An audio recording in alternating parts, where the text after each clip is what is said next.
Welcome back to another take on personal leadership with Tim Marsh and myself, Nick Phillips.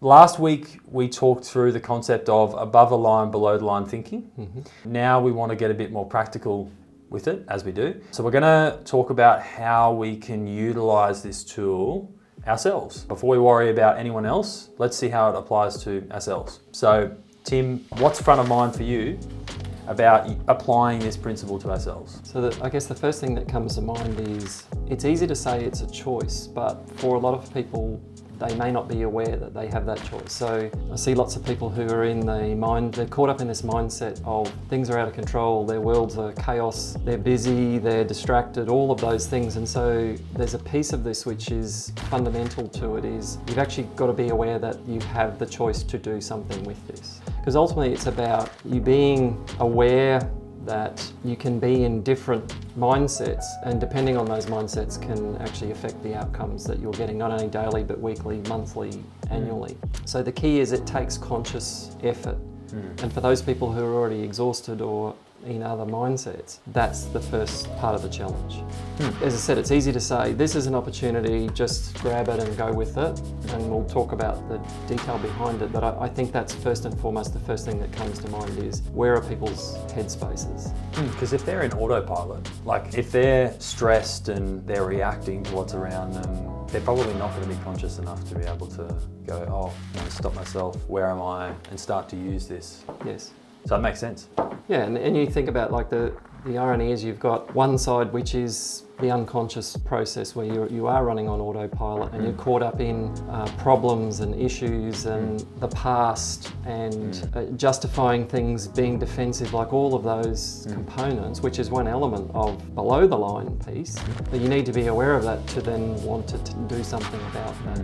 So above the line's this great spot for any individual about basically saying, hey, I want to be more here, and what do I need to do about that? And catching yourself when you are below the line, but you've got to have the headspace and the energy to be able to do that. So if you did catch yourself and you were below the line, does it depend on the individual as to how you would go about bringing yourself above the line?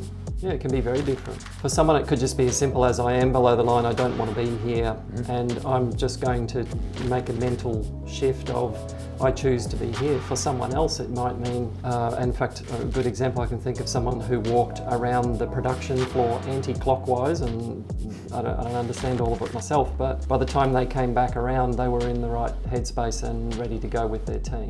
Wow. So they went from, I want to take someone's head off, to I'm taking control of my world, doing my wander, coming back, and I'm now ready to engage in a way that's appropriate and will get a better outcome.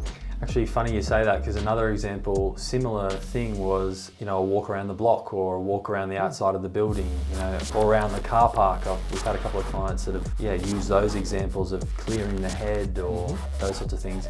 In reality, this model sort of contextualizes what they're doing in that they are consciously making an effort to bring themselves above the line. Yeah. And another good example is take a breath. Yeah. You hear people go, look, just take a breath. Yes. And for someone, it might just be as simple as stop for a moment, actually concentrate on just your breathing, breathe in, breathe out. And I'm now in a slightly different space than I was before. So you're exactly right. It can be very different for different people. I've seen someone with a piece of paper and they're catching themselves on both sides, not just, saying I'm below the line, but I'm above the line. So they might write something on a piece of paper during a meeting going, hang on, my headspace is here and I want to be here. So how do you yourself bring yourself above the line from below the line? I think the constant driver is always probably reminding myself of the why. I'm like anyone else, I'm a human being. I will dip below the line daily on things, something doesn't go to plan, an outcome that you would have preferred to go another way. Whatever it is, you dip below, but for me it's remind myself of why. And because I've got amiable traits is knowing that if I'm below the line, I'm impacting on other people negatively. So it allows me to very quickly shifting in my head, and sometimes it might be a very short window, and other times I might have to work a little bit more. But yeah, for me, it's reminding myself of why, and then the switch comes on pretty quickly. And I'm guessing that's been well practiced too.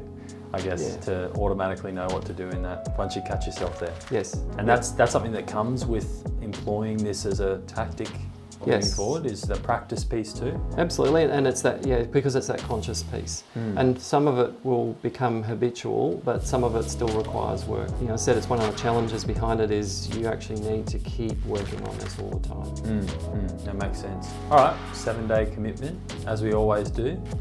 What would be your 7-day commitment for our viewers? I think the first piece for any individual is just raising that self-awareness piece. And it might be as simple as have a piece of paper in front of you that has a line. First thing that you might do when you walk into your, say, your workspace, or even when you come home, is mark where you think you are on that line. And I think that's the first step. And there's nothing wrong with doing that throughout a day, is just cross-checking, where am I? I mean, there's obviously other steps you can start to work on, but I think the self-awareness piece is the first step in that. Where am I at the moment? Am I down here? And if you know where you are, then you're more likely to either want to take action to get above or keep yourself above. Very good. Thanks, Tim. No problem. We'll see you next week.